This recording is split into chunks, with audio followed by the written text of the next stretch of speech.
What did David Neelman, the founder of JetBlue, John Chambers, the CEO of Cisco, and business mogul Sir Richard Branson have in common? Well, they, along with people like Pink, Ty Pennington, Adam Levine, and countless other high achievers, have publicly embraced their diagnosis of ADHD, and for good reason. In today's episode, my guest and I discuss how this trait is a blessing and not a curse. Welcome to the World Changer Show with Matt McWilliams. I'm your host, Mark Sievercrop, a world changer just like you and Matt. On each show, we're going to bring you an inspiring person or message to help you unleash the world changer inside of you and live with passion, lead with purpose, and leave a legacy. Thanks for joining us today. Now let's get started.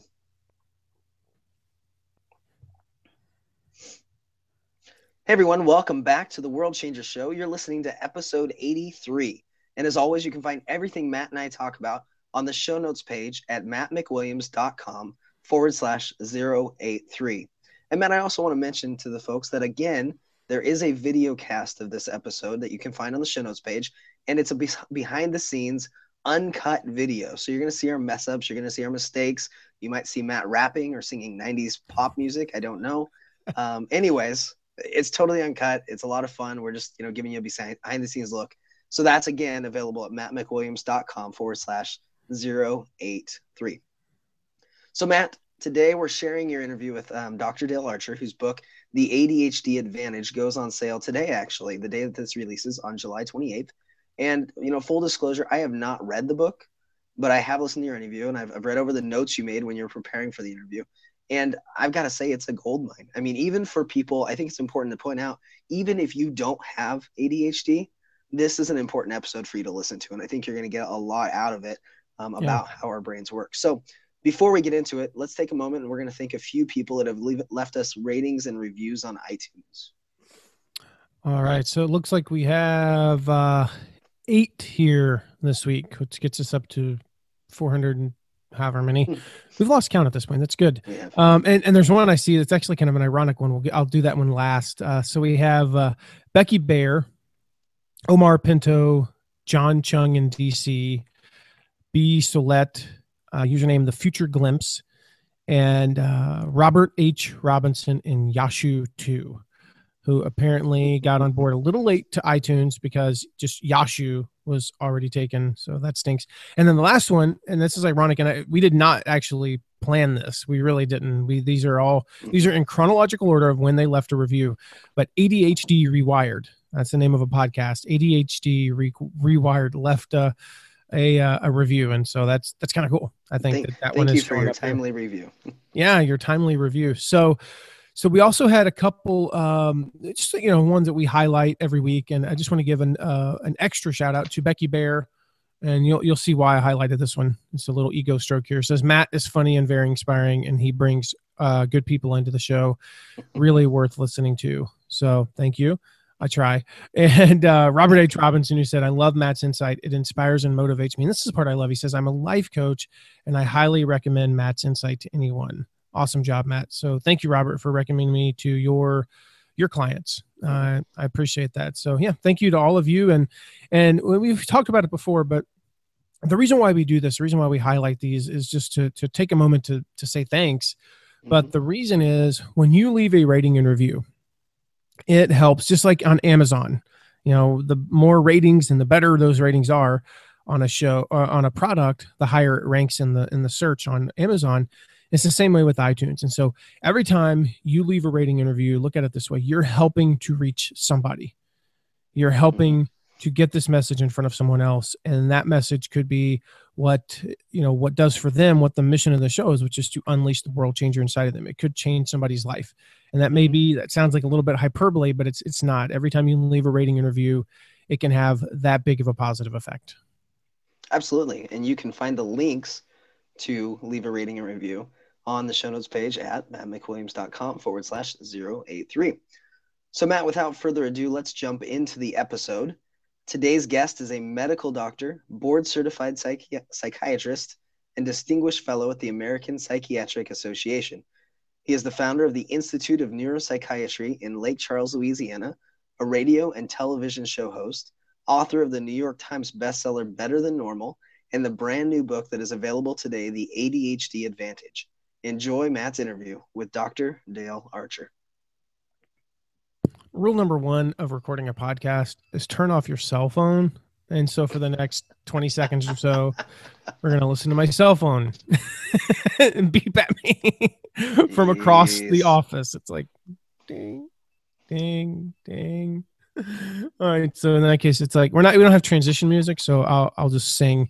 We'll do what we were doing at the beginning. We did we did check 1 2 1 2, or like chickadee China, the Chinese chicken. You have a drumstick and your brain stops ticking. Watching X-Files with no lights on. We're done LeMay's on. I hope the Smoky Man's in this one. Like Harrison Ford, I'm getting frantic. Listening, I'm tantric. The Snickers guaranteed to satisfy. The Kurosawa, I make mad films. Okay, I don't make films, but if I did, they'd have a samurai. Gonna get a set of better clubs. You know, the one with tiny nubs. Just my irons on always flying on the backswing. Gonna get to it. I always forget this part. Boom, in a baby's. Then maybe you think the wrong thing. How can I help it? Anyway, that's some BNL from back in like circa 2000, 1999, 1998, I think. Good grief. Yes. I feel old. Yes.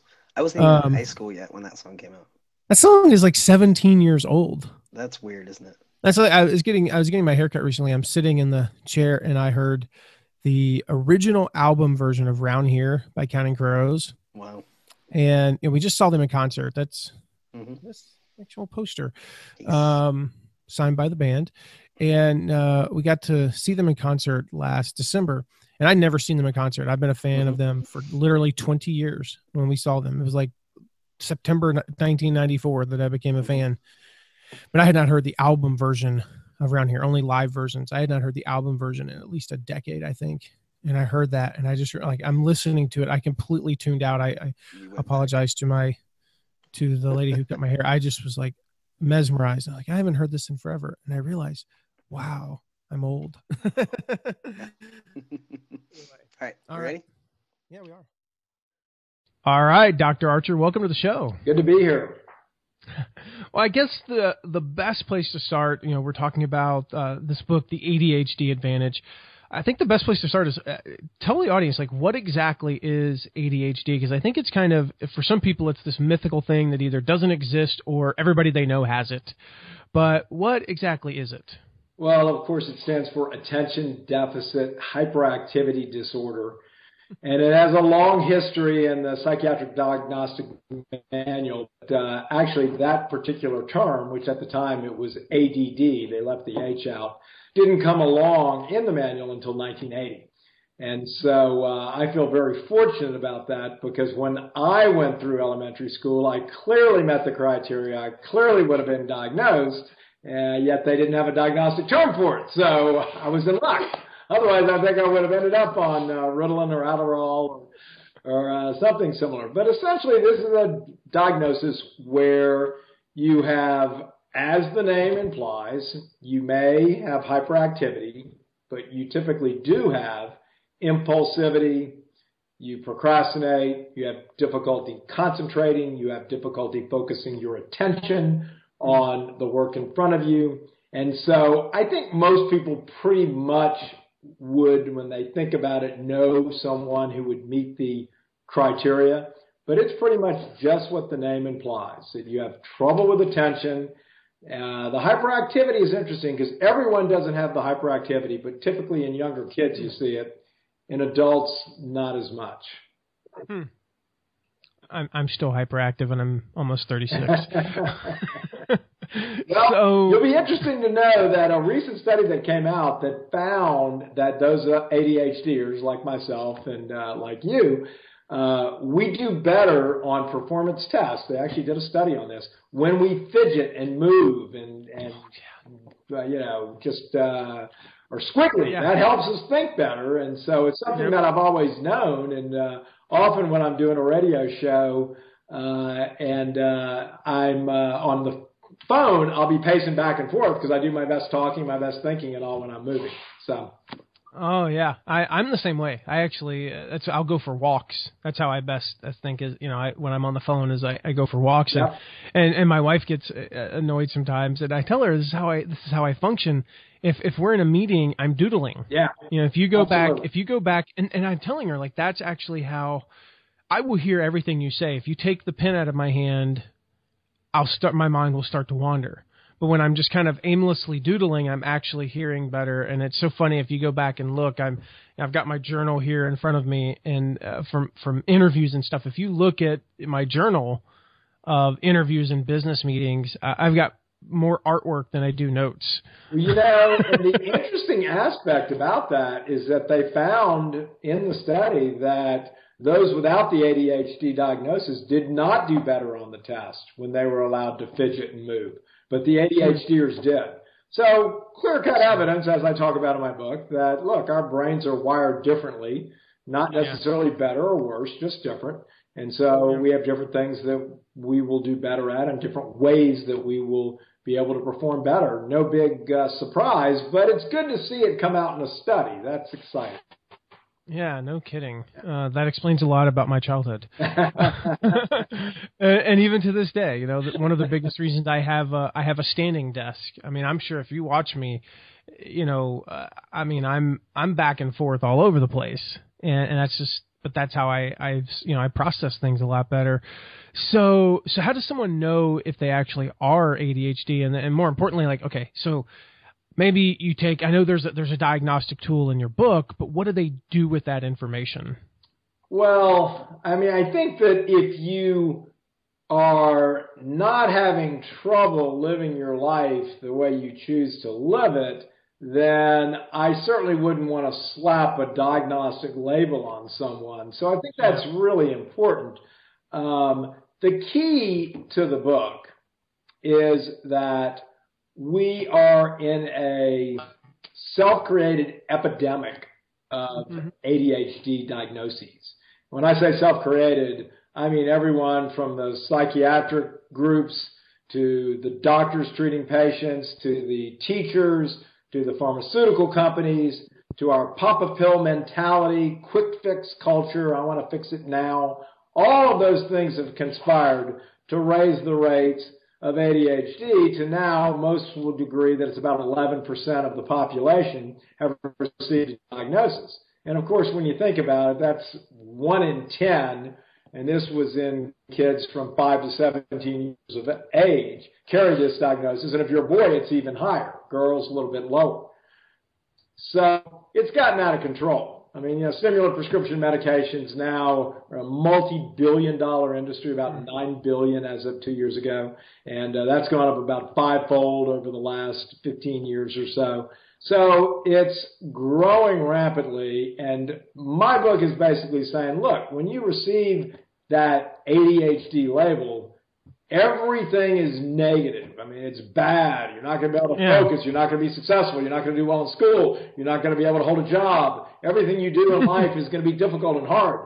And I want to come out and say, no. First of all, we need to qualify how far along that ADHD continuum are you? You know, in the DSM manual, the way it's set up now, if you have 5 of 8 criteria, you have ADHD. If you have 4 of 8, you don't.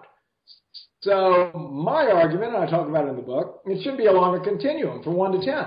So if you're at a 9 or a 10 or a 10 plus on the ADHD continuum, you have severe ADHD, and you may well need some type of treatment, maybe even medication. So I'm not opposed to meds, but meds ought to be a last resort, not a first resort. But furthermore, where we're really failing, especially with our kids, is we're telling them all the problems that they're going to have, but we're not saying, here's what's good about the way your brain works. Exactly. You are more creative. You do have high energy. You already have nonlinear thinking. You do have more resilience. You are able to multitask better. So there are a whole host of positives which we skip over, don't even mention, and that's really what the book's about. Yeah, I mean, I think about, like, as you were saying that, I was just thinking about how, you know, it's kind of like if somebody's tall, you know, growing up. All we do is teach them the disadvantages to being tall.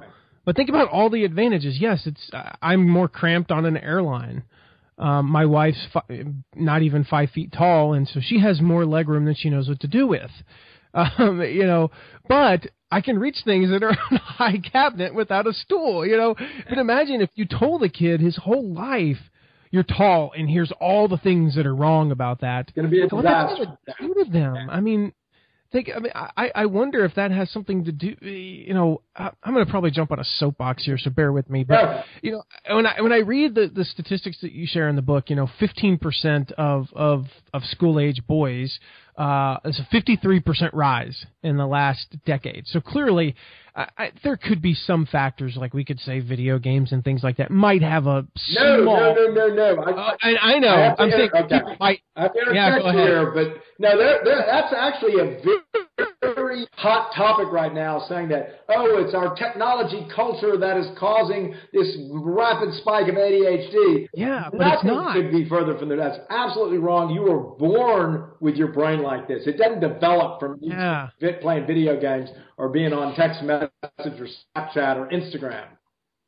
Yeah, and that's what I was going to say is maybe I'm not an expert, of course, like you are, but okay, maybe that was responsible for a small percentage, but it's no percentage. No percentage. So this is why I'm going to be on a soapbox, is because there's a 53% rise in diagnoses, but that doesn't mean that suddenly we have 53% more people being born this way. And as you say, quoting from the book here, we're turning our kids into pill poppers. 15% of all children will get this diagnosis before they reach voting age. 20% of teenage boys, 20% are medicated. And you say that this is what makes this completely ridiculous to me. A child's date of birth is the best predictor of whether he gets the label. The youngest kid in the class is almost twice as likely as the oldest to be diagnosed with ADHD. So really, we're going to say, I forget how the typical breakdown of when you fall into school.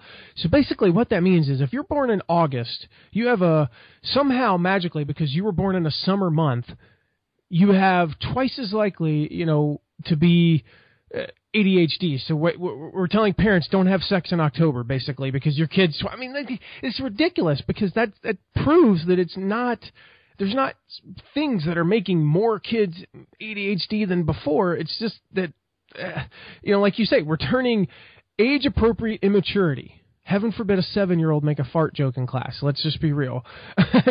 We're turning age-appropriate immaturity into a psychiatric disease, and this is crazy. So what the heck is going on here? Well, the study you reference is a very important study, and basically what it did was it took first graders and it looked at the age of the child in the grade. So in first grade, you're going to have 5-year-olds, 6-year-olds, and 7-year-olds typically. Mm-hmm.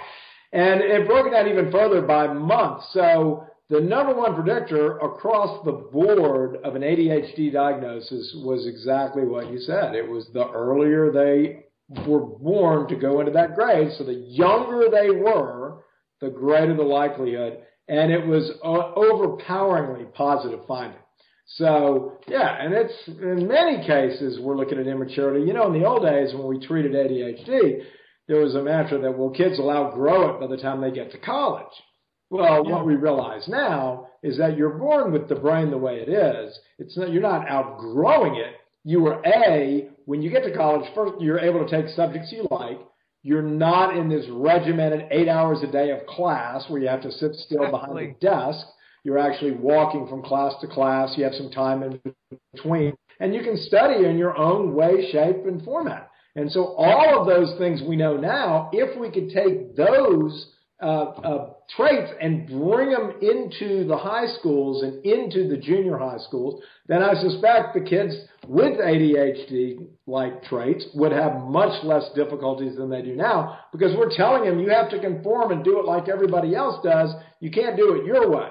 But when they get to college, my son was a prime example of this. Very, very high on the ADHD continuum, 10 plus, and did not do well as he was going through a school until he got to college. So he went from being a BC student when he was in high school to a straight A student in college, because he was, again, taking what he wanted to take, and he could study his way. He didn't have to go to study hall and for 2 hours every night. So, the system is a big, big part of the problem.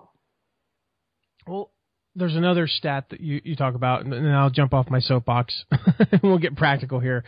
So you talk about where I was born and raised, spent most of my life, North Carolina.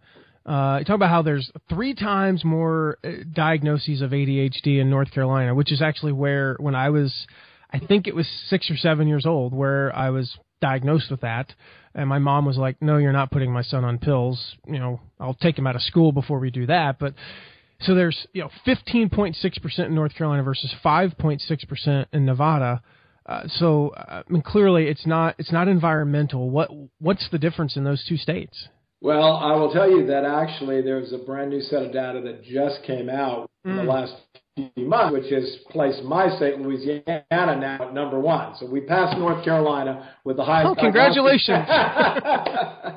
With the highest diagnostic rates in the country. Nevada, however, is still the lowest, down there about 5.5%. But I think that speaks to exactly what I'm saying. Come on, how can you have a legitimate diagnosis when you look at the state-by-state of variability across the United States and say that you got a 3 times greater likelihood in Louisiana or North Carolina of having an ADHD diagnosis when you're between 5 and 17 than you do in Nevada? Now, to me, that screams the fact that there's something wrong with this diagnostic categorization that we're using, and it's being used differently in one state than it is in another. And I'll take it even further. Let's look internationally and go over to Great Britain where there's a 2% incident, or let's go to France where there's a 0.5%.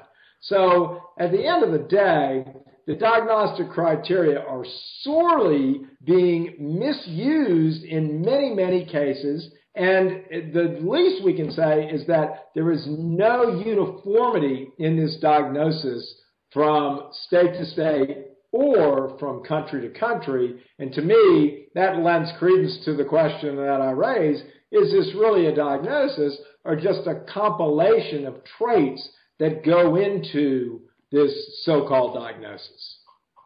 Yeah, that's that just stuck out to me. Like I said, you used the word earlier. It's an epidemic. I mean, you can't have self-created epidemic. Yeah, 16-17% of kids being, or maybe it's not quite that high, but some percentage of kids, 11% I think was the one I saw in the book, being medicated. I mean, that means you walk past 10 kids and one of them statistically is on some form of ADHD medication. That's an epidemic. It's 11% across the board from 5 to 17 that have the diagnosis, and about half of those are medicated. You're looking about 5 to 6%. But even then, still, even then, if you think that in any given classroom, that breaks down to 1 in 20, and again, that's for boys and girls together. If you're looking at just boys, then that jumps. And so 1 in 20 from between 5 and 17, that means in any given class, you've got 1 to 2 individuals in there that are being medicated. And typically they're going to be boys. So it's striking, startling, and scary. It is. Well, let's turn to you for a second. I know you're a psychiatrist. Yes. And you're also someone who has ADHD. Yes. How exactly has that played out in your own life? Well, it's interesting. As a doctor, sometimes we make the worst patients. And, of course, I never even considered diagnosis in myself, even though I've diagnosed hundreds of kids and some adults. And I diagnosed my own son in consultation with a colleague of mine. But I never considered that, hey, wait a minute, you've got this too. And I was writing my first book, which came out back in 2013, and doing the research on that. And it had 8 personality traits that I was looking at, and ADHD was one of them. And so as I was doing the research on ADHD, I was going, whoa, wait a minute. I mean, you meet like every single one of these criteria. How can you not have ever realized that you've been dealing with this your whole life? And I think the answer is very, very telling. It's because all of my insight into the way I function the best helped me become very successful. And I just never made the connection, because ADHD had such a negative connotation, that wow, all of these ADHD traits that I have, there's some really good ones in there. I'm a very effective multitasker. I'm a very creative thinker. I can think non-linearly. I'm very resilient. I have high energy. I'm able to hyper-focus for hours or even days on end if I'm in love with a topic or in love with what I'm involved in. So all of these things were huge strengths. And I never really spent a lot of time thinking about the downside that, if I didn't like something, I couldn't study and I was bored to tears with it and I couldn't perform well on it. I had to love it in order to do well. Yeah, I do procrastinate. Yeah, I do sometimes phase out when someone's talking to me about something that I'm not that interested in. Yeah, I get very, very easily bored in routine situations. So yeah, there are a lot of negatives, but the positives so outweigh the negatives. And the other thing I'll tell you is that as technology started coming along and becoming part of my life, the better I did. So I embrace technology, even though I'm 58 years old. Technology to me has been a godsend, and I think that the young ADHDers today are so lucky to be living in a technologically enriched world where they can put their strengths and their multitasking ability to great use. So technology, far from causing ADHD, is going to be a boon for the ADHDers of the world. Yeah, I love that. I think we all kind of know.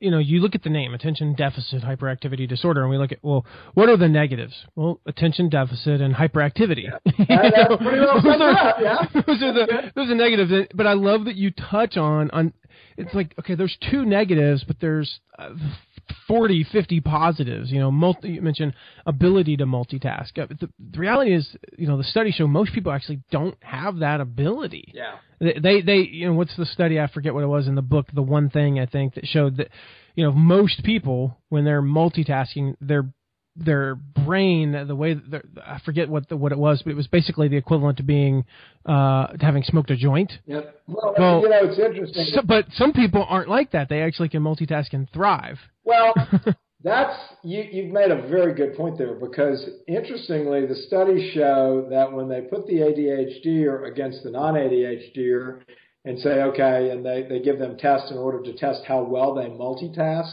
there really wasn't much of a difference between the two groups.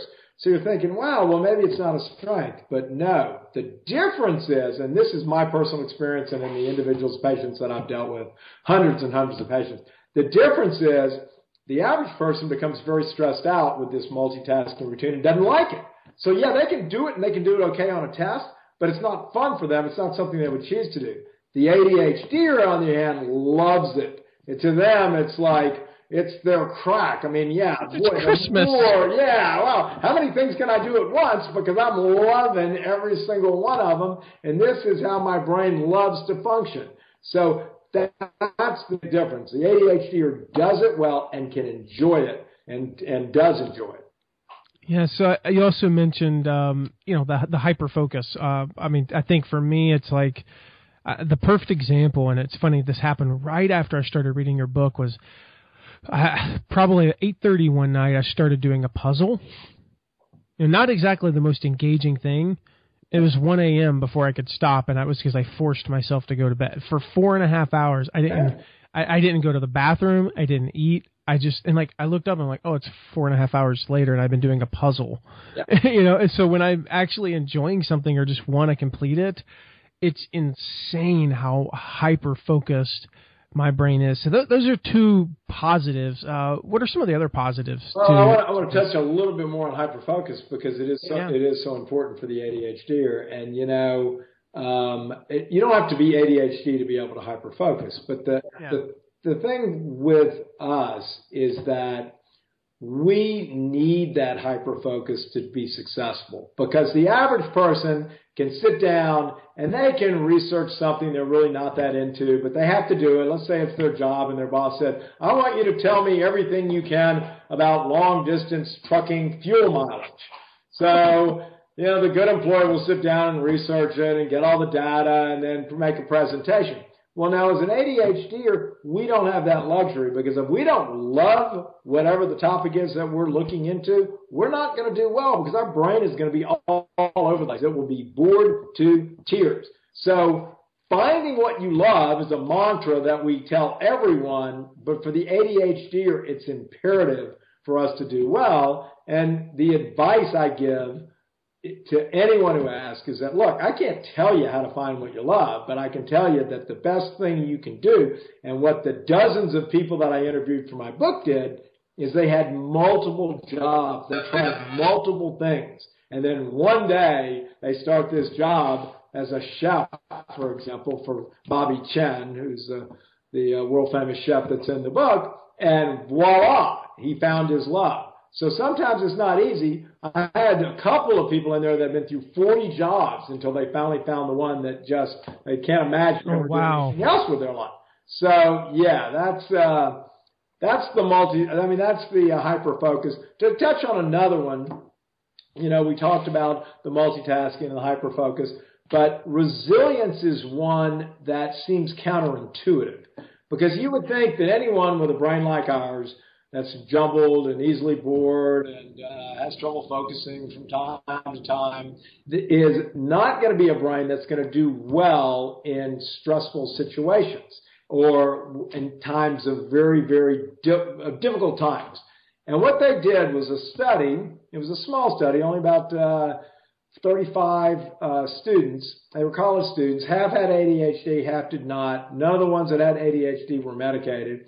And they put them through a battery of psychological tests to test their resilience, to see how well they could cope with adverse circumstances.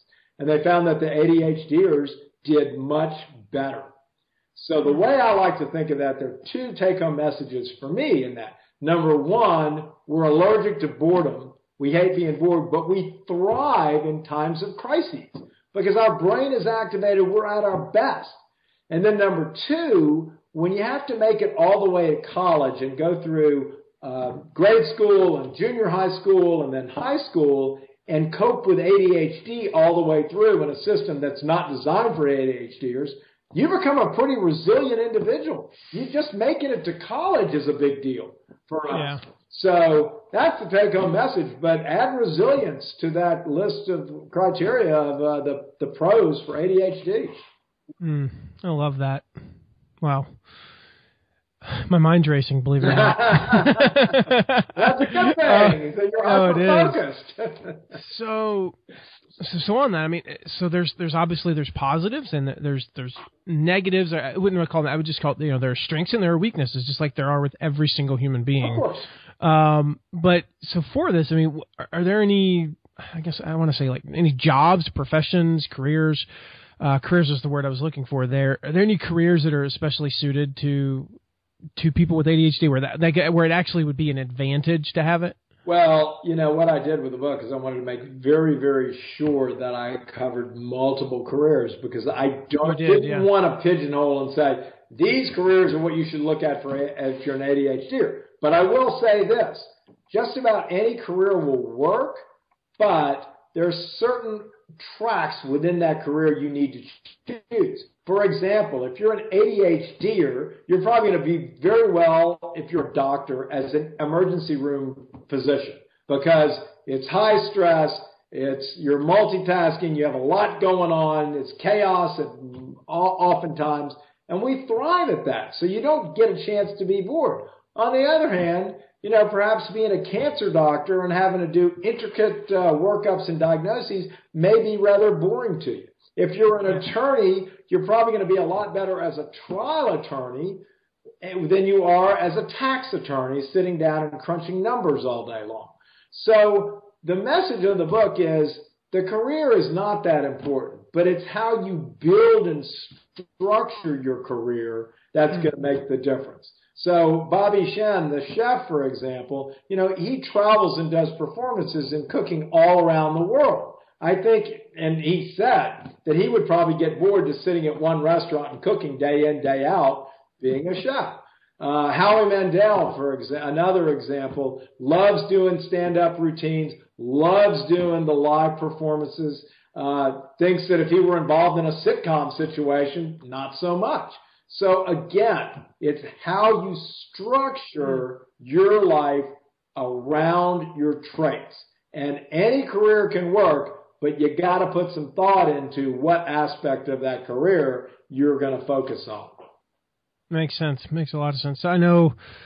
So obviously the book is called the ADHD Advantage, and so it's really focused on the positives, which we talked about. But the negatives are still the negatives. So what are some of the ways that we can temper those negatives? And I would say that this would apply to anyone, maybe regardless of where they're at on the continuum, or even if they don't have ADHD, but maybe they notice you mentioned there were 8 things, and if you have 5, you get diagnosed. Maybe they have 1 of them or 2 of them. What are some of the things we can do to temper those negatives? Well, it's interesting talking about the positives and the negatives, because the name of the book is The ADHD Advantage. What you thought was a diagnosis may be your greatest strength. And so, it's available now on Amazon for pre-order. And the Amazon Buying Program, which is a group of their selected readers, will read and give reviews before it's released to the general public. So one of the critical reviews was sitting there saying, fantastic book, talks about all the advantages like no other book ever does, really, really enjoy it. But it's very one-sided because it doesn't talk about the negatives. And I'm going, you know what? There's 2,000 books out there talking about the negatives of ADHD. I don't think I have to put them in my book. But, yeah, to answer your question, certainly there are strategies that can help the ADHDer, especially get through those younger years, because that's when we're thrown into a system that is not designed for us. When you get older, you're going to be able to structure your life where it works well for you. But up until you get to college, you really don't have that luxury. And, there are a lot of schools now that are starting to sit up and take notice and say, you know what, everybody doesn't learn the same. Maybe we do need to incorporate different strategies. But here are some rough strategies that can work. Number 1, when it comes time to homework, the ADHD is going to do much better doing 15-minute blocks of a subject at a time and then repeating when they're done. So in other words, don't sit down and do an hour of English until you're finished and then do an hour of history and an hour of science. Your brain will get bored. Do 15 minutes of English, reach a stopping point, then do 15 of history, then 15 of science, and then go back and repeat. Because when you repeat it, the brain's going, aha, it's something new. Yeah, I can get focused on that again. But after 15 minutes or so, it starts getting bored. The same thing is being done in some of these progressive schools. The Eagle Hill School out of Boston, for example, is a school that I talk to. And they do the same with their classes. Well, they'll do 15-minute classes and then repeat throughout the day. Another big way to help you focus is exercise. This is coming at a time when many are dropping PE from the curriculum, where the breaks are getting shorter, the lunch break, you have to go to the cafeteria, there's no outside time at all to go out and burn off some of that energy. Well, you know what? For the ADHD, it's not really burning off energy that's important. It's kicking up the dopamine tone, which exercise does, and allowing us to focus better. So, for example, when my son was in school, he did very poorly during the early morning hours because there were very few breaks. After lunch, he had a lunch, then a class, then a PE, then a class. He was golden once he got to that lunchtime because then he could be active for the rest of the day. So being active, and some of the schools have taken to the point where they put a chin-up bar in the classroom. They allow the kids to fidget while sitting at their desk. Some of them even allow pacing where you can walk around the classroom once or twice and then sit back down at your desk. That's another great strategy for being able to kick up that dopamine tone. It's the thing is that we have the ability to be able to do this, but when you're on your own, it's no problem. You can structure it. It's surviving those early years from pre-K all the way through high school where we're going to have the most trouble, and then a strategy possible in there is going to be beneficial. That's fascinating. I mean, I didn't think about that. I know they've been taking like music out of the schools and art, which again are the things that I always loved because art isn't like physical, but that creativity that I got to express after 3 hours of learning facts and figures and math, which uses one side of the brain, was always perhaps it was releasing that dopamine that you were talking about. But I know for me now, if I really need to focus, like I genuinely, I have a 3-hour deadline to get a script done for marketing videos or something, and I figure those are going to take me 2.5 solid hours. I know what I'm doing, for 10 minutes every hour, and that's like I'll walk outside, get a little bit of sunlight if it's not middle of winter. I'll do some jumping jacks. I'll run up and down the stairs. Something. Yeah. Yeah. And one other thing it helps is that procrastination is another ADHD strategy. Because if you procrastinate and you push it up to the deadline, all of a sudden you get afraid you're not going to get it done. And that fear kicks up the dopamine. So procrastination in and of itself can work. And actually, some of the people I interviewed were, there were a couple of writers in there, and they would say, I can only work on a deadline. And I would say, well, you can only work on a deadline. And here's why. It's because you're kicking up your dopamine tone, and therefore you can hyper-focus because of the fear of not getting the deadline met. Yeah, I remember with absolute clarity my freshman year of college, and I was going to fail English. I mean, I think I had, I had to write the paper of my life. And so naturally I went to the library at 4 p.m. the day before it was due to start my research. But sure enough, I stayed up till 3 a.m, and I'll never forget what my English professor said. She said, this is the best paper I've ever read, and it was, and I can guarantee you if I had written it 4 days sooner, it would not have been that good. But I was, for about 6 hours, I literally sat there writing this paper, and I was engrossed. I wrote a first-person narrative of the last 24 hours of Jimi Hendrix's life. Oh, wow. You've hit on a favorite of mine. Nice. Huge fan of Jimi Hendrix, and Stevie Ray Vaughan is one of his disciples, in my opinion. Yes. Yeah. I know. So you obviously being a favorite Stevie Ray Vaughan, I actually know a guy. He was the lead guitarist for Buddy Guy. Okay. I'm sure you know of, and it was the helicopter or the plane, I forget, that crashed. Stevie Ray died in a helicopter. Yeah. Well, this guy was supposed to be on that helicopter. Yeah. And he got pulled off to go check something on the set or whatever. I can't remember the exact story. He's the brother of a good friend of my dad's, and he was supposed to be on that helicopter that ended up crashing and killing Stevie Ray. But anyway, it's fascinating to think about those deadlines, like you said, and so for me. But I think that's one of those things, that strategy of exercising before you need to focus. I think that's good for everybody. Everybody I've known focuses better if they just get down and do a set of push-ups and 20 jumping jacks. Yeah, I think the difference is that I really don't have the research to back that up. That may be true. But I think that for us ADHDers, a lot of these things that help a little bit with others, for us, they become mandatory, because otherwise our brain just isn't going to focus well enough to be able to get the job done. And it's kind of the same with stimulants, where we know that stimulants will help everybody perform better on a test. That's been verified. But the ADHDers make a bigger jump in their performance than the non-ADHD when they take the stimulants. Yeah. So a lot of times it's a question of degree, and also a question of the other folks don't have to do it. Maybe it helps a little bit, but oftentimes we have to do it. We don't have a choice. If we want to perform, we need to know these strategies, and we need to use these strategies to be at our best. Yeah, I find that having that routine, like, okay, sure, I have to focus for an hour, so I know what I need to do for 10 minutes before that, which is, go do some jumping jacks, go for a walk, go for a quick, even just it's amazing how far you can run in 3 minutes. Quick run, run up and down the stairs, do a set of push-ups, and then I'll sit down and I'll meditate for like even just 2 minutes, just 2 or 3 minutes, and then all of a sudden I'm like, I got this. Yeah. And I'll look up an hour later and I'm like, whoa, I did that. Like, that was amazing. That felt like I literally was, in a flow state, and it's crazy. And that's hard for me to get into. Right. But like you said, when you get into it though, it's intense.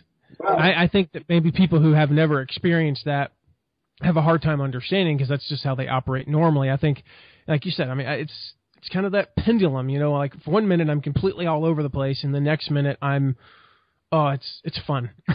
Flow states are fun. So I want to spend a minute. I want to talk about some famous people. Okay. Like Da Vinci, Benjamin Franklin. I know you cite Ty Pennington from Extreme Home Makeover. But even going back in history, you talk a lot about these explorers and this explorer gene. Right. So let's go back in history and like who are some examples, and what have we found that maybe they all had in common? Well, first of all, so an example of Ty Pennington. Ty's easy because I did an interview with Ty, so I can emphatically say, yeah, Ty has ADHD. You didn't interview Benjamin Franklin? No. Unfortunately, I wish I had. So we're left to be, I guess, let our minds conjecture that, yeah, could these guys have had it, and if so, why? But before we get there, let's talk a little bit about what you touched on the explorer gene, because I think that is fascinating, and I want people to understand exactly what that is. So there is a gene called the dopamine transporter gene, and that is linked to ADHD. And there are certain genetic traits or genetic material that is found to be a marker for that particular gene. So a study about, I think it was in 1999, what they did was they said, we want to look and see where this marker is found. And they looked at populations all over the world, literally went everywhere, and were doing DNA tests in order to look for this marker, for the dopamine receptor and the dopamine transporter gene.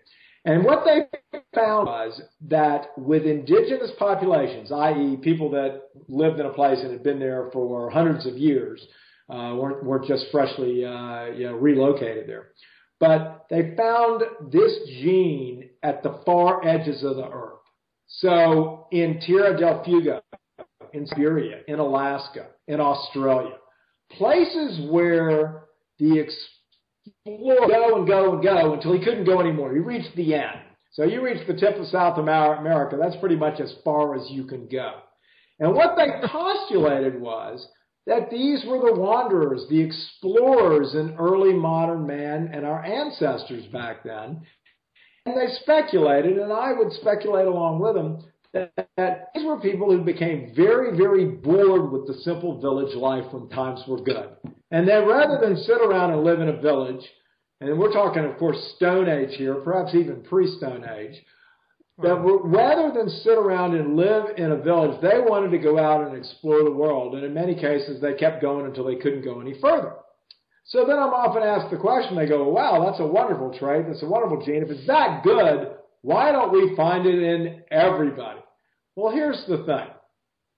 We need both. We need the villagers and we need the explorers. Now, when times are chaotic in war or famine, or when new hunting grounds need to be found, you're going to turn to that ADHDer and he's going to lead the village to new lands, or he's going to lead them in times of trouble. But when things settle down and become boring, he's not going to be of a whole lot of use to a sedentary village. Now, he may go out and explore and find a better place and come back and say, hey, guys, follow me. But there needs to be some stability in the village for people to stay there, to harvest the crops or to do the hunting and to raise the kids and do all the routine things that need to be done. And the ADHDer is not going to be at his best in those situations. So hence, the explorer gene, and what I called it in my first book, Better Than Normal, the adventuresome personality. So that's what the ADHDer would be. Now, in terms of these famous figures, I mean, there's, throughout the book, I give examples of multiple figures from Da Vinci to Ben Franklin to Shackleton to some of the great polar explorers. We can postulate that, they were bored with the routine. They were constantly looking for new ways of doing things. And there are anecdotal reports that they were antsy in school, had difficulty when they were young, on and on and on. Of course, we can't make the diagnosis, but it's fun to speculate. Yeah. Well, and I love that. I mean, you think about, we're talking about explorers. These are the people that, for many of us, it's why we live where we live. And why we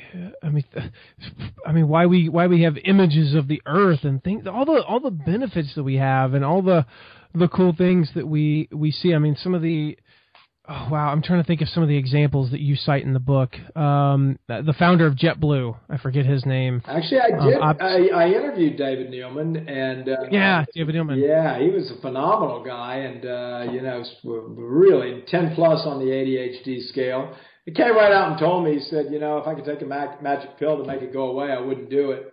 And he talks about his creativity. He talks about what led to the founding of JetBlue, which is kind of an interesting story because it all started with him forming a company to do electronic tickets when you're at the airport because he constantly would forget his paper ticket at home. And he said, somebody needs to find a way when you get to the airport, you can just put an ID in and get a paper ticket. So he started off doing that. That company started, but then another company came in and took over that. The airlines did it themselves. And he said, oh, well, I'm just going to start my own airlines. He started small and went bankrupt. Anyway, persevered and eventually founded JetBlue. Now he's moved on from that, living down in Brazil, where he's founded Azul Airlines, which are along the same premises that JetBlue was founded, and that's doing extremely well. So he's doing it again. Yeah, I think, and I know you mentioned Richard Branson, my new friend Norm Brodsky. Yeah. Have you had a chance to talk to him? I have not. I did not interview Norm. No, I've never spoke to him. If you're ever interested, I can introduce you. Okay. But yeah, it would have been a good interview for the book, but of course the book's complete. So maybe for the next one, the sequel. Exactly. Yeah, I mean, there's just so many high achievers that fit these criteria, and I think that's the important message of the book. Is I think it gives, the name, in and of itself, attention deficit hyperactivity disorder. You slap that label on a kid. Double D's, deficit disorder. Man, this sounds horrible. I don't want anything to do with that. Why don't you just strip away? Why don't we just, strip away all the hope and everything? I mean, I don't know. Like I thankfully wasn't ever told that's. I was never told that. I didn't find out until my late 20s that they had diagnosed me as that, and they tried to give me. My mom said it wasn't Ritalin, but it was something else, and she just said no. She's like, okay, I'm either pulling my kid out of school, or, you're going to deal with it. And, so they had to deal with me when I was a kid, like climbing out windows in the middle of class. That's apparently inappropriate behavior. I was the kid who argued over spelling test results. Yeah. Here's the thing about spelling. It's either right or wrong. This is not like I cannot, it's not about arguing interpretation or maybe even grammar. I was arguing, no, that word's spelled right. No, Matt, here it is in the dictionary, and I would argue it, but yeah, had a hard time. My teacher labeled me as the guy who could argue with a brick wall and win. So, yeah. And I think that they just let me win for tired of talking with me about it. They knew I wasn't going to let it go. So, that, and like I said, I was always the one that my teacher would ask me a question, and I'd start talking about something else. Because that was something else fascinated me, or I'd just say stuff in the middle of class, right. I'd see something funny outside. Next thing you know, me and like 4 other kids are over at the window, hey, squirrel. Right. So I want to wrap up with 2 last questions, but I want to start with a quote from the book, a passage from the book that says, ADHD is not a disorder. It's a difference that in the right context and with a set of customized tools can help you or your child become one of life's explorers, leaders, inventors, or entrepreneurs. This trait is precisely what can give you the edge. It's your distinct advantage, so go ahead and embrace it. So the question is, how can people embrace this? Well, I guess they have to read the book first, but no. Which I do highly recommend. No, I mean, I think it all comes down to education, okay? It comes down to understanding that there are 2 sides to this trait. And if you can understand that, if you can say, okay, yeah, I do have trouble with attention from time to time, and I do have some hyperactivity issues from time to time. Okay, that's the negative. I get it. But also, there's this host of positives on the other side of the pendulum. And if they're aware that the positives are there, then I think human ingenuity will take it from there. So, yeah, there are a lot of strategies I talk about in the book of how you can maximize this trait and make it work for you. But once you accept and acknowledge that there are pluses to this ADHD trait, then I think a majority of the people at that point can say, wow, I never thought of that. Okay. what things do I do well? How do I do them well? And then they can set about building a life to make that happen. Yeah. And, you said they need to go buy the book. And that's true. Well, it'd be nice if they bought the book, but I think if I can give one message out there to those who don't want to buy the book, that's it right there. There are pluses to this trait. And if you understand that, then I'll leave it to you to figure out ways to make those pluses work for you. And I have a lot of listeners that are entrepreneurs or aspiring entrepreneurs. So my advice to them is, thrive with what you have and then hire the weaknesses. Yeah. Like depending upon where you're at on the continuum, if you are ADHD, your strength is probably not in organizing. Absolutely not. Things like that. So go, hire somebody who fits that. I always joke the quickest way for me to delete your email without reading it is for me to see that there's a spreadsheet attached. What am I going to do with that? It's a spreadsheet. I'm going to open it and read it. Like seriously, I don't do spreadsheets. I have people who love them. Yeah. And the thing is, I think you're absolutely correct that is not our strength. I don't know any ADHDer out there is going to tell me that they love to organize things, or they love to read spreadsheets, or they love to do columns of numbers, or hyper focus on the spelling and grammar in a 200-page report. On the other hand, virtually all of the successful people I know either A, figured out a way to find a job where that wasn't necessary, or B, the really high achievers, like your David Neelmans of the world, your Richard Bransons of the world, those guys would have a right-hand person. In my case, it's Patsy Johnson, who's been with me for 20-some-odd years, 27 years, and she does all my organization because Lord knows I can't do it. So it's her job to keep me on schedule. It's her job to review the contract, review the reports, review all the things that need to be done, and make sure that those minute details are addressed to free me up to do the things I like to do, which is, more big picture in nature. So that is absolutely a strategy, but I will make it a very important point that you don't have to be rich and have to be able to hire someone to be successful with ADHD, because there are dozens of people that I interview for this book who are very, very successful, and they're either working a job that they love and they do it on their own, or they founded a company. A lot of entrepreneurs tend to have ADHD, and one anecdotal report says that you're 3 times more likely to form your own company if you have the ADHD trait than not. I wasn't able to verify that, but it's interesting nonetheless. But there are many, many ways to go about being successful with the trait. Yeah, that 3 times, that passes the smell test for me. Yeah. And the great thing about it, you and Patsy, is both of you are doing what you're skilled at and what you enjoy and what you thrive in, and you both go home at the end of the day going, this was a good day. Whereas if you flipped roles, you'd both be miserable. Oh yeah. and I love that. So I'd retire. Yeah.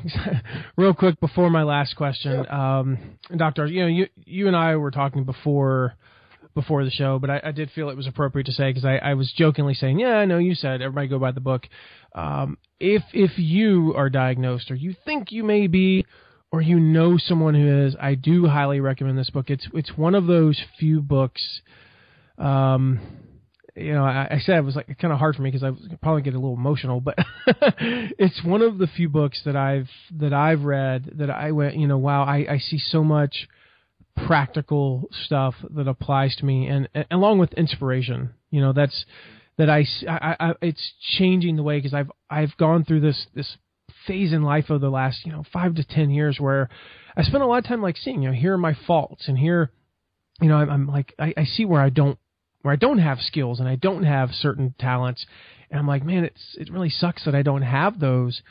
And then suddenly I read this and it's like, wow, all of these good things. Wait a minute. How did I never see that before? Right. That I have that trait and that trait. And, it's funny. I stumbled my way over the past 15, 16 years into entrepreneurship. This is my, 4th business now. And I refer to myself as utterly unemployable. I'm incapable of working for somebody else because that's not how my brain works. So I want to say thank you, first of all. And I want to encourage the listeners to go grab the book. It'll be in the show notes page.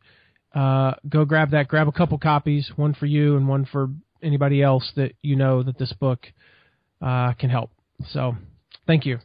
It was my pleasure. I really enjoyed it. And yeah, let's do it again sometime. Yeah. And so Dr. Archer, last question that I ask everybody, and that is, what legacy do you want to leave? Whew.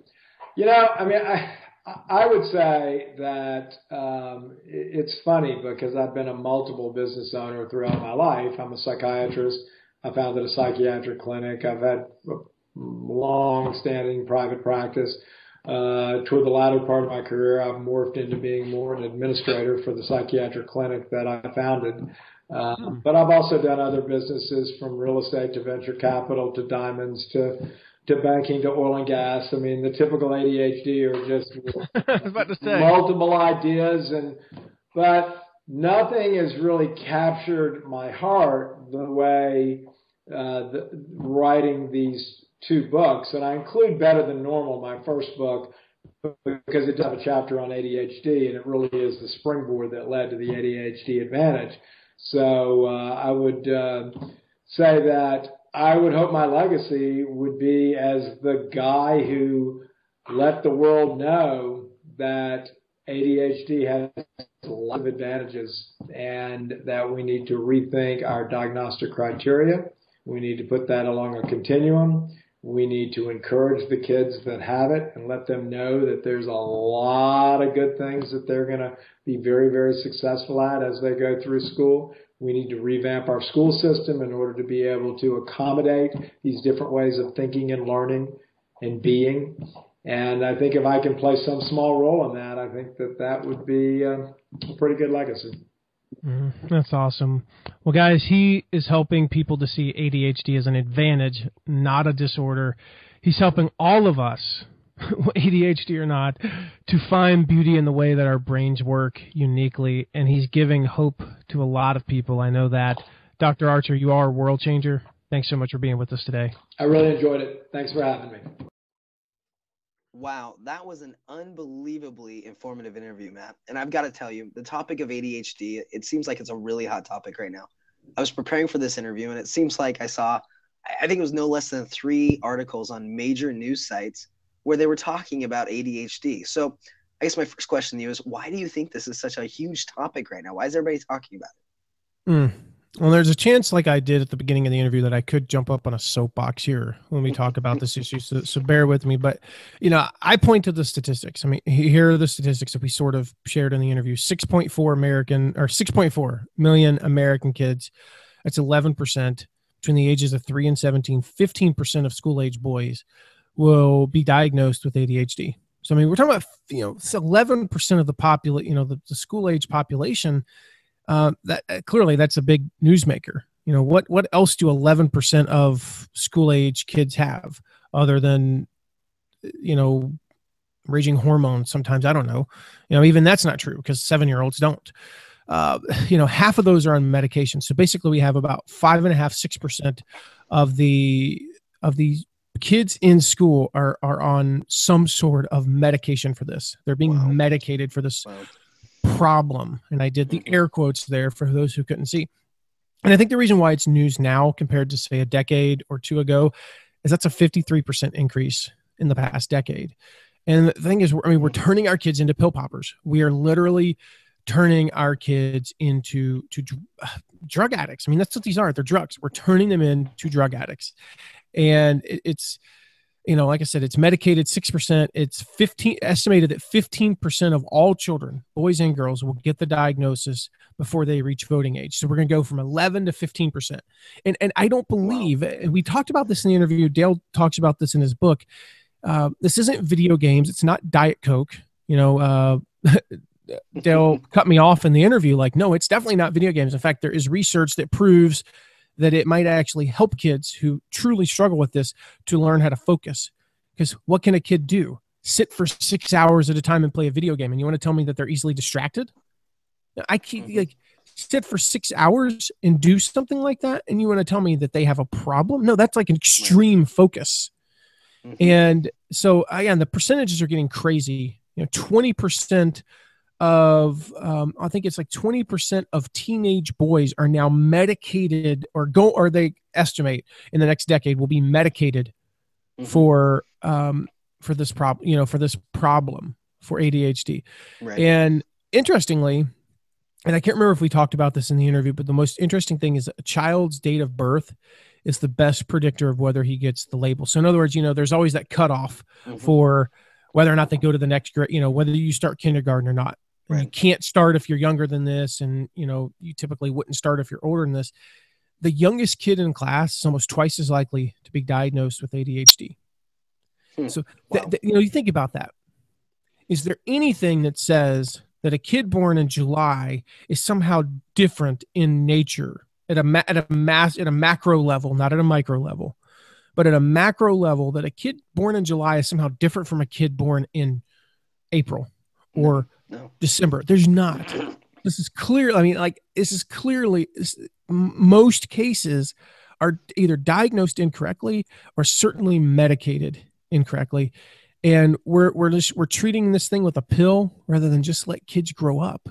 And I think that's why it's in the news, why this is to me, it's an epidemic. I started off the interview on my soapbox with Dale, and I said, this is an epidemic. If we had, if you found out that 20% of, teenage boys, which this may be true, I don't know, 20% of teenage boys were getting drunk every weekend. I don't know the statistics on that.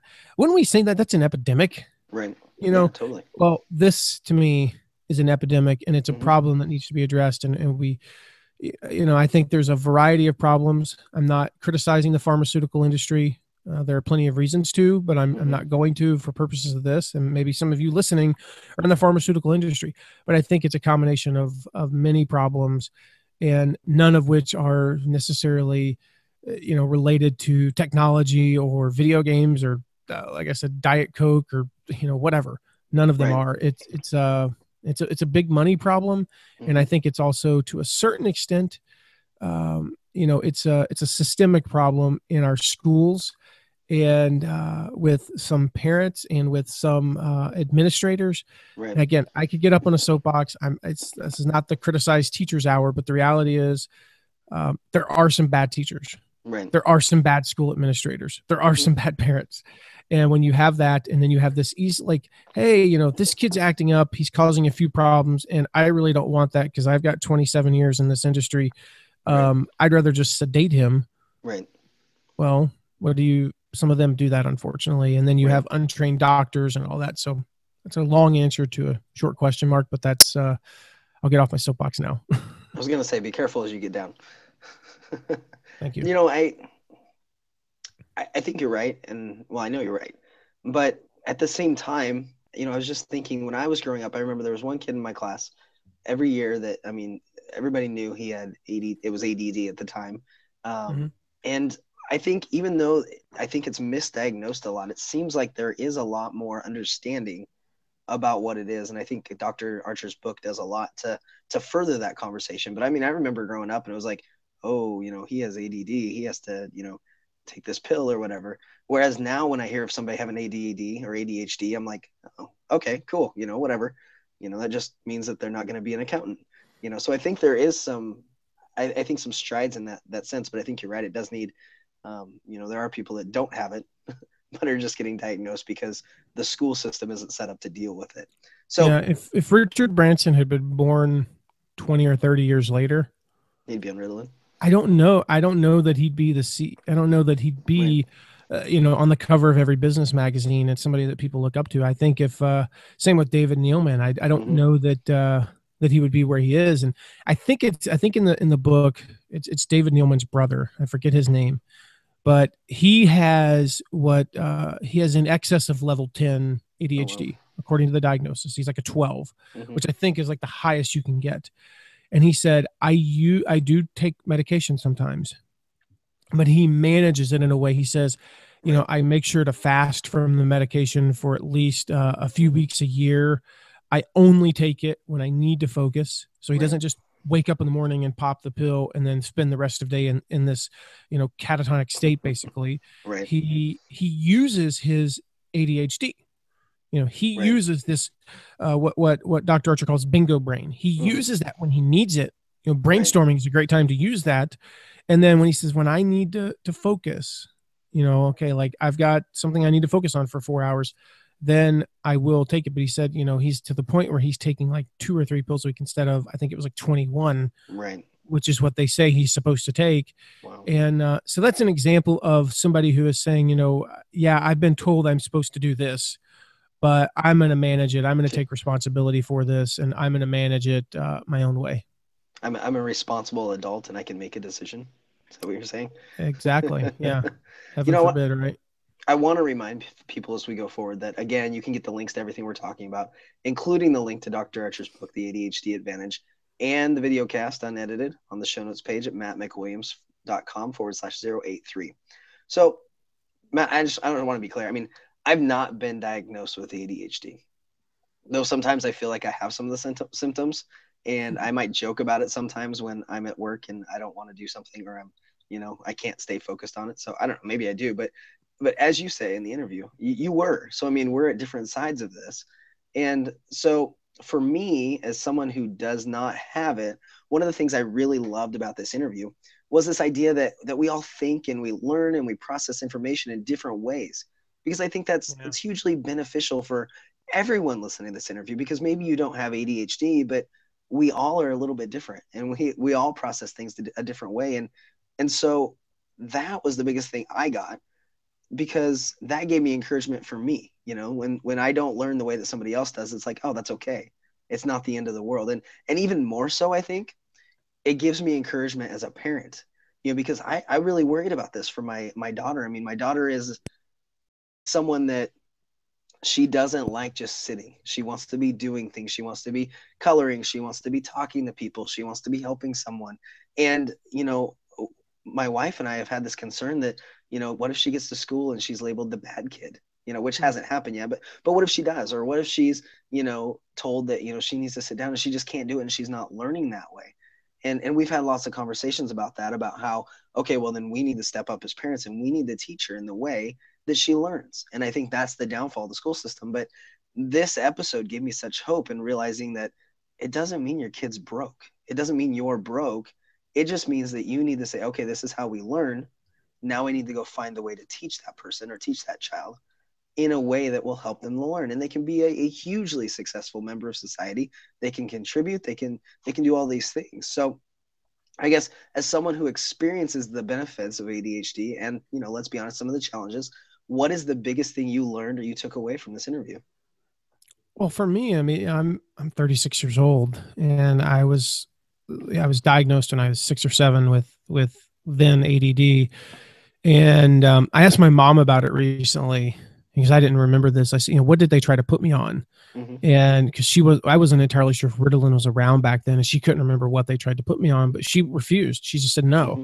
You know, you're not medicating my child just because he can't sit still in class. You're not going to medicate. You're not going to drug my child because he tried to climb out the window last week. You know, I mean, we're not doing it because he just randomly gets up and walks across the room to grab something.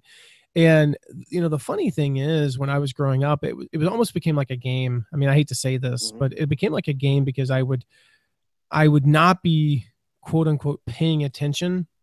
I would not be sitting there with my hands neatly folded in my lap, staring at the teacher. And then the teacher would, you know, are you paying attention? Yes. Well, what did I just say? And I would repeat back everything they just said. And of course, you know, for like a minute, and I would do it in kind of like a, you know, see, I told you so way. I'm not saying that's the attitude a child should have, but I did it in kind of a stubborn way.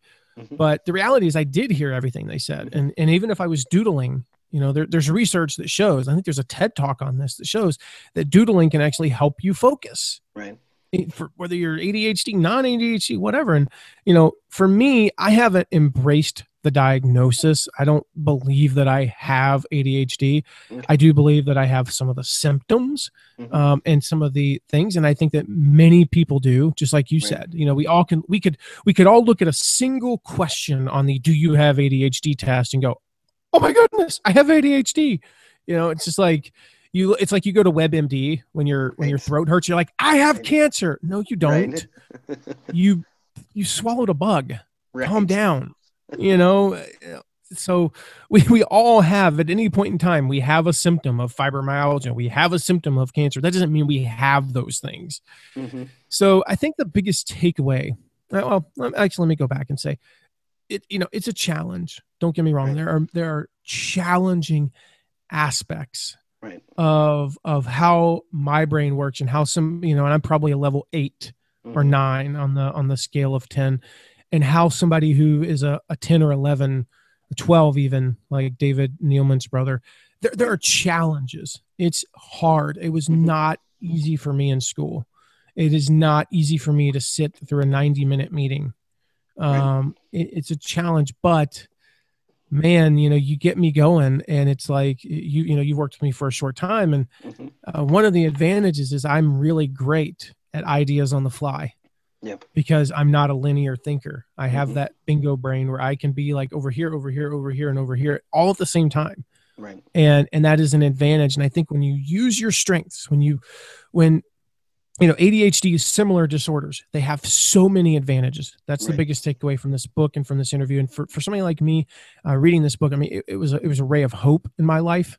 Right. It was like, wow, you know what? This is a good thing. I'm going to embrace this. Yeah. And like anything in life, what we focus on magnifies. I just read a story about this little boy, and he had this bully at school. And every day, this bully was relentless. Every day this bully would beat him up and take his lunch money and, do all sorts of cruel things to him. And his dad bought him a telescope for his birthday. And this kid was always interested in stargazing. And the dad goes outside and he sees the kid looking down the street through the wrong end of the telescope. And the dad's like, no, son, you turn it around. And he's like, no. I know exactly what I'm doing, Dad.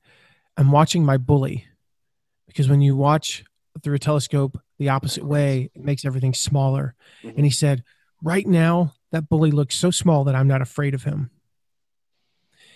And so when we focus on the problems associated with whatever, ADHD, the problems associated with anything, whatever it is, maybe you're not creative. Well, then, focus on the fact that you can actually focus for more than 7 seconds at a time. I don't know, but whatever your quote unquote disorder is, if you focus on the problems, it will magnify. But if you focus on the positives and not the negatives, it becomes a blessing and not a curse. And that's why the name of this book is The ADHD Advantage. Right. I think that's, so true. And, as you were talking, one of the things that I remembered from the interview was when you talk with Dr. Archer about the fact that, you embrace your strengths and you hire for your challenges. It reminded me of the delegation episode we did a couple episodes ago, and we'll link to that in the show notes. But it's that exact thing. I mean, it's not, you know what you're good at, you know what you're not good at. And rather than saying, oh my gosh, I need to be medicated, or, oh my gosh, this is terrible. You just say, you know what, I'm not good at this. I'm going to find somebody that is, and you do it that way. And I think that's what, I think that's how you manage anything like this. I mean, whether it's ADHD, whether it's, like OCD, or even if it's just a personality quirk that we all have, you find ways around it rather than just trying to, get rid of it, and I was thinking also about, you talked about, we might not have a Sir Richard Branson. We might not have Virgin Mobile and Virgin Airlines and all these things had he been born later. And that's a terrifying thought to me. I mean, it's absolutely terrifying. It's like how many amazing inventions and advances in society have been destroyed because of all of the pill popping, because of this misdiagnosis. It's terrifying when you think about it. I mean, it just, what would the world be like if we had realized and understood and had somebody like Dr. Archer, 15, 20 years ago saying, hey, wait, hold on. This isn't necessarily a bad thing. There are advantages. There are, yes, there's challenges, but there's advantages, and there's things that you can learn, and there's things that only you can do. that nobody else can do because of the way your mind works and that your brain works. So yeah. I'll just point out, I mean, I don't know the exact statistics, but it's something like entrepreneurs are something like 5 times more likely to be diagnosed with ADHD. And we're talking not just any entrepreneurs, but we're talking like the world changing entrepreneurs. Right. I think they're also like 3 or 4 times more likely to be diagnosed with dyslexia and all these things. And so I would just say, I do believe, and this isn't a pessimistic view of life. I believe there's potential we've missed out on a lot of great stuff, whether it's a great masterpiece of art. I don't know. Maybe we've missed, I mean, in all seriousness, I think maybe the cure for cancer was killed because some school administrator decided that a level 7 or 8 ADHD kid needed to be popping pills rather than allow his creativity to flow. I don't know that for sure, but I strongly believe, based on the numbers, something like 50 to 75 million kids at this point have been, medicated. You can't tell me that something good wasn't going to come out of at least 1 or 2 of those 50 million plus kids. And that's what we've done. We've potentially have cost us a cure for cancer or AIDS or who knows what we've prevented because of what we've done. Yeah. So as we finish here, Matt, I want to share a quote with the audience, and I want to get your quick thoughts on it. It's by Alexis Hernandez. It says, "I've always felt that the way that my brain thinks, there's beauty in it. And if I'm able to look at the beauty in it, I can live my life the way I want." So what do you think of when you hear that? What thoughts come to your mind? Well, that's exactly what I was just talking about. I mean, he said, he or she, I'm not sure if Alexis is a man or woman, says, when the way that my brain thinks, there's beauty in it. And if I'm able to look at the beauty, I can live my life the way I want. Well, what are you looking at? What are you focusing on? Which end of the telescope are you looking through when you look at your problems? Which end are you looking at when you're looking at the positives? And, turn the telescope around, guys. Turn it when like, okay, yeah, you can't sit still. Yeah, you can't focus for 90 minutes. Yeah, you have to doodle. Okay, maybe these are considered disadvantages. Well, turn the telescope around and make those problems smaller. I'm not saying to completely ignore them, but make those problems smaller and then turn the telescope back around and look at all the positives. That the creativity, the artistic side, the entrepreneurial side of you, the ambitious side of you, look at those and magnify those and make the problem smaller. And as Alexa says, when you look at the beauty, then you can live your life the way that you want to. Yeah, I completely agree. So here's the question we want your response to today. Head on over to the show notes, mattmcwilliams.com/083 and answer this question.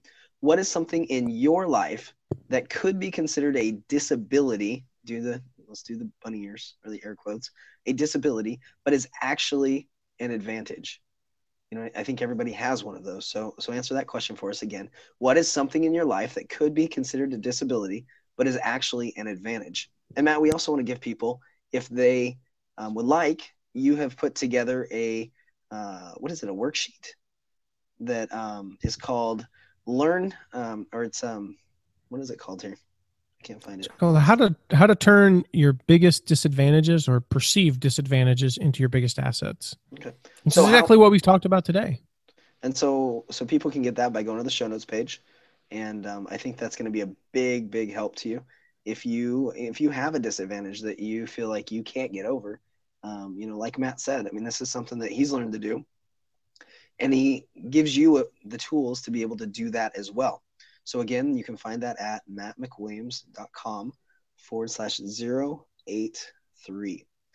So on next week's episode, Matt, we're going to ask the question that's frequently asked in business and leadership circles. And that question is, are great leaders made or are they born? And I don't want to give away the answer, Matt, but one of your answer and your thoughts on that, I think, go in a direction that most people don't ever go in. And so I'm really excited to share that with them. Again, come back next week and we'll talk about that. And until next week, remember, you were born to change the world. You were born to make history. You were born with advantages unique to you. So believe it, become it, and pass it on. It was kind of weak at the end. Ouch. I should feel more inspired. And what do you want me to change it to? I don't know. It's just I don't know. It's not the wording. Just gotta. Yeah. Do you want me to redo it? Yes, please. Just the until next week. How we? Yeah. I mean, I like exactly what you're saying. I don't know why. It just came across like I was expecting more like. It might be partly that my voice is getting ready to not be happy with me. I'm still a little bit sick, so it's like it's waning. Okay, we'll do it again. You ready? Yep. So until next week, remember, you were born to change the world. You were born to make history. You were born with advantages unique to you. So believe it, become it, and pass it on. See, now I feel inspired. All right, man. Go. So quick shout out for the video watchers. Nobody is born average t-shirts. Yes. Available. Google Darren Sargent. Oh, Or look up just look up Darren Sargent on my blog, manicwilliams.com. You'll find a link to his episode there. And he's a past guest. I don't know, episode 60-ish maybe. And you'll find a link to him. Go over to his website, grab a t-shirt. It's a shout out to my friend Darren. And that's all for today. Sweet. All right, guys. We'll see you next time.